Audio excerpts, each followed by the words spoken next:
There can be two cases. अगर depreciation trial balance में given रहता है तो हम कैसे ट्रीट करेंगे, और अगर डेप्रिसिएशन ट्रायल बैलेंस में गिवन नहीं रहता है तो हम कैसे ट्रीट करेंगे।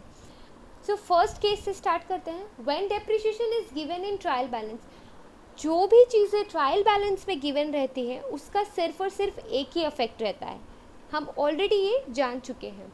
सो यहाँ पे भी दो केसेस हैं, जैसे कि हमारा प्रोविजन फॉर डेप्रिसिएशन अगर एक बिजनेस मेंटेन कर रही है तो कैसे ट्रीट होगा डेप्रिसिएशन, और अगर provision for depreciation account maintain नहीं कर रही है तो किस तरह से ट्रीटमेंट होगा, वो भी हम पहले देख लेते हैं। So when provision for depreciation is not maintained, it means जो ट्रायल बैलेंस में जो हमारा डेप्रिसिएशन गिवन है वो ऑलरेडी एडजस्टेड है। सो प्रोविजन फॉर डेप्रिसिएशन यहाँ पे मेंटेन नहीं हो रहा है, तो ट्रायल बैलेंस में प्रोविजन फॉर डेप्रिसिएशन का कोई नामो निशान नहीं होगा, तो डेप्रिसिएशन का जो अमाउंट है वो डायरेक्टली ट्रांसफ़र हो जाएगा हमारा पीएल अकाउंट में। Okay, now second case is when provision for depreciation is maintain. अगर डेप्रिसिएशन ट्रायल बैलेंस में है और प्रोविजन फॉर डेप्रिसिएशन भी अगर ट्रायल बैलेंस में गिवन रहता है तो हम उसको कैसे ट्रीट करेंगे। सो हमें तो पता है कि डेप्रिसिएशन अगर आता है तो वो हम डायरेक्टली पीएल अकाउंट में ट्रांसफ़र कर देते हैं, और जो provision for depreciation trial balance में गिवन रहता है वो हम रिस्पेक्टिव असेट के साथ या फिर कंसर्न्ड असेट के साथ उसको डिडक्ट कर देते हैं बैलेंस शीट में। अब हम करेंगे नेक्स्ट वाला केस। अगर डेप्रिसिएशन ट्रायल बैलेंस में गिवन नहीं है या फिर डेप्रिसिएशन एडजस्टमेंट या एडिशनल इन्फॉर्मेशन में गिवन है तो इसके किस तरह से ट्रीटमेंट होंगे। ऐसे कि हमें पता ही है कि ट्रायल बैलेंस में कोई भी चीज़ गिवन नहीं रहती तो इसकी दो इफेक्ट होते हैं, और इसके अभी दो केसेस हैं। अगर प्रोविजन फॉर डेप्रिसिएशन मेंटेन हो रहा है तो किस तरह से ट्रीटमेंट होगा, और अगर प्रोविजन फॉर डेप्रिसिएशन मेंटेन नहीं हो रहा है तो किस तरह से ट्रीटमेंट होगा। सो अगर डेप्रिसिएशन ट्रायल बैलेंस के बाहर गिवन है और प्रोविजन फॉर डेप्रिसिएशन भी बिजनेस मेंटेन नहीं कर रही है तो किस तरह से ट्रीटमेंट होगा। तो फर्स्ट अफेक्ट हमारा होगा transfer to the debit side of the PL account. PL account के डेबिट साइड में हम ट्रांसफ़र कर देंगे, जैसे कि हम सारे एडजस्टमेंट में करते आ रहे हैं। जो ट्रायल बैलेंस में गिवन होता है तब भी हम डेप्रिसिएशन को पीएल अकाउंट में ट्रांसफ़र करते हैं, अगर ट्रायल बैलेंस में गिवन नहीं भी है तो जो डेप्रिसिएशन का अमाउंट है वो पीएल अकाउंट में ही हम ट्रांसफ़र करेंगे। सेकेंड इफेक्ट इसका हो जाएगा deducted from the respective asset in the balance sheet. जो भी रिस्पेक्टिव असेट का जो डेप्रिसिएशन निकला है उससे हम डिडक्ट करके बैलेंस शीट में शो करेंगे, ठीक है। और अभी इसका दूसरा केस है, अगर प्रोविजन फॉर डेप्रिसिएशन एक बिजनेस मेंटेन कर रही है तो कैसे ट्रीटमेंट होगा। इट मीन्स अगर provision for depreciation trial balance में गिवन है और डेप्रिसिएशन ट्रायल बैलेंस के बाहर गिवन है तो किस तरह से ट्रीटमेंट होगा। हमें ऑलरेडी पता है जो भी डेप्रिसिएशन चार्ज होता है हम सब के सब डेप्रिसिएशन को प्रोविजन फॉर डेप्रिसिएशन के अंदर अकाउंट के अंदर डाल देते हैं, तो वो जो प्रोविजन फॉर डेप्रिसिएशन का जो अमाउंट आता है उसको हम बोलते हैं अक्यूमुलेटेड डेप्रिसिएशन। सो अब देखते हैं इसका अफेक्ट क्या होने वाला है।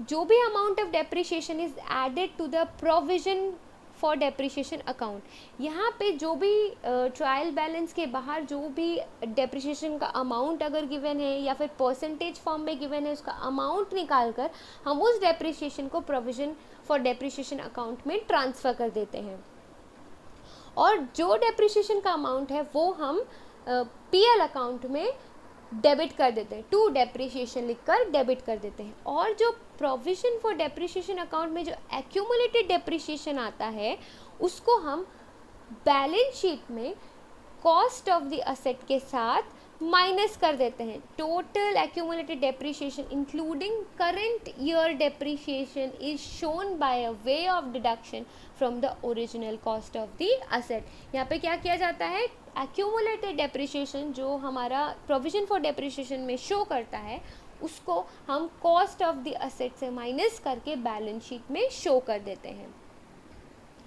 फर्स्ट केस हमें पता है ट्रांसफ़र कर देते हैं पीएल अकाउंट में, सेकंड केस हम लोग एक्यूमुलेटेड डेप्रिसिएशन को कॉस्ट ऑफ द एसेट से डिडक्ट कर देते हैं। अब इसका प्रॉब्लम करते हैं, प्रॉब्लम से आपको ज़्यादा क्लैरिटी मिल जाएगी। So the first question is this: given in trial balance machinery rupees 2 lakhs, additional information charge depreciation at the rate 10% on machinery.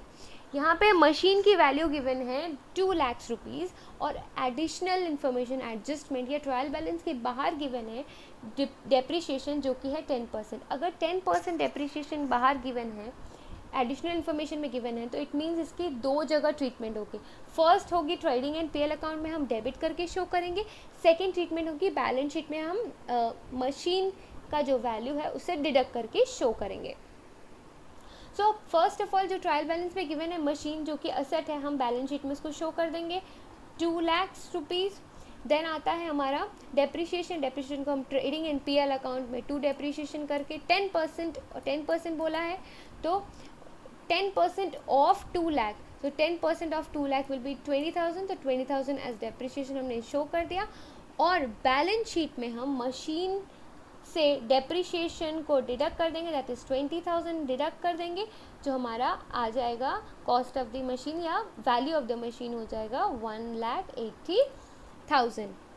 सो आपको समझ आ गया होगा. और यहाँ पे कोई भी प्रोविज़न फॉर डेप्रिसिएशन अकाउंट की इंफॉर्मेशन गिवन नहीं है. इट मीन्स ये business provision for depreciation account maintain नहीं करती है. अब हम एक ऐसा प्रॉब्लम सॉल्व करेंगे जिसमें provision for depreciation account business maintain करती है.